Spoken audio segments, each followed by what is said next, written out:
ജനാധിപത്യ രാജ്യം സംരക്ഷിക്കാനായി ഞാനും നിങ്ങളും അടക്കം രണ്ടാം ഘട്ട തെരഞ്ഞെടുപ്പിൽ കൈവിരലുകളിൽ മഷി പുരട്ടി വോട്ട് രേഖപ്പെടുത്താൻ വേണ്ടി 2 ദിവസം ബാക്കി നിൽക്കുമ്പോൾ തെരഞ്ഞെടുപ്പ് കമ്മീഷന്റെ അടിവരയിട്ടുകൊണ്ടുള്ള പരാമർശമാണ് നമ്മളെ ഞെട്ടിക്കുന്നത്. മോദിക്കെതിരെ യാതൊരു നടപടിയും എടുക്കില്ല എന്നുള്ളതാണ്. ഞങ്ങളൊന്നും മിണ്ടാനില്ല എന്ന മട്ടിൽ മാറിയിരുന്നു കൊണ്ട് യാതൊരു പ്രതികരണത്തിനും ഇല്ല എന്നാണ് തെരഞ്ഞെടുപ്പ് കമ്മീഷൻ പറയുന്നത്.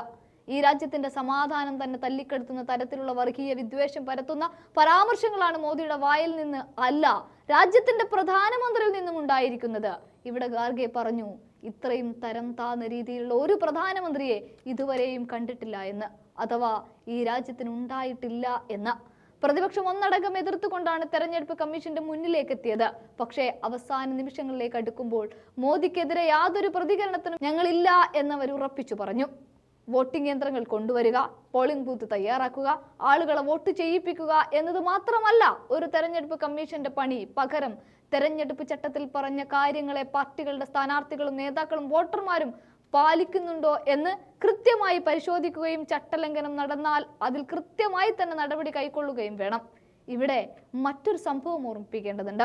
2019 മോദി സമുദായത്തെ മൊത്തത്തിൽ രാഹുൽ അവഹേളിച്ചു എന്ന് പറഞ്ഞ് രാഹുൽ ഗാന്ധിയെ MP സ്ഥാനത്ത് നിന്നും ഒഴിവാക്കുകയും ഔദ്യോഗിക വസതിയിൽ നിന്ന് വരെ ഇറക്കി വിടുകയും ചെയ്തത് നമ്മൾ കണ്ടതാണ്. ഇവിടെയോ മുസ്ലിം ജനവിഭാഗത്തെ മൊത്തത്തിൽ നുഴഞ്ഞുകയറ്റക്കാരായി ചിത്രീകരിച്ചുകൊണ്ടാണ് അമ്മമാരെ, പെങ്ങന്മാരെ, നിങ്ങളുടെ കെട്ടുതാലി, നിങ്ങളുടെ സ്വത്ത് എന്നിവ അവർക്ക് കൊടുക്കണോ എന്ന വർഗീയത മാത്രം കുത്തി നിറച്ചുകൊണ്ടുള്ള മോദിയുടെ പരാമർശങ്ങൾ നമ്മൾ കേട്ടത്. ഇവിടെ പക്ഷേ തെരഞ്ഞെടുപ്പ് കമ്മീഷന് മാത്രം യാതൊരു പ്രതികരണവുമില്ല. അവർ ഒഴിഞ്ഞു മാറുകയാണ്. ഇവിടെ ഒറ്റ കാര്യമേ നമുക്ക് ചെയ്യാനാവൂ, അത് വോട്ടിങ്ങിലൂടെ മറുപടി കൊടുക്കുക, BJP മൂന്നാം ഊഴത്തിലേക്ക് കടത്തി വിടാതിരിക്കുക. ഇത് മാത്രമേ നമുക്ക് ചെയ്യാനുള്ളൂ. ഇനി ഇതേ സമയം തന്നെ രാഹുൽ ഗാന്ധിക്കെതിരെ BJP തെരഞ്ഞെടുപ്പ് കമ്മീഷന് പരാതിയും നൽകിയിട്ടുണ്ട്. ഭാഷയുടെ പേരിലും ഇന്ത്യയുടെ വിവിധ ഭാഗങ്ങളെയും പരാമർശിച്ച് പൗരന്മാരെ തമ്മിലടുപ്പിക്കാൻ രാഹുൽ ശ്രമിച്ചെന്ന് ചൂണ്ടിക്കാട്ടിയാണ് പരാതി. വടക്കും തെക്കും തമ്മിൽ ഭിന്നിപ്പുണ്ടാക്കി രാജ്യത്തെ പോരടിപ്പിക്കാനുള്ള ഗൂഢാലോചനയാണ് രാഹുൽ നടത്തുന്നതെന്നും പരാതിയിൽ BJP പറയുന്നുണ്ട്. രാഹുലിനേക്കാൾ എത്രയോ ചട്ടലംഘനം നടത്തിയ മോദിക്കെതിരെ പക്ഷേ നടപടിയൊന്നും തന്നെ ഇല്ലതാനും.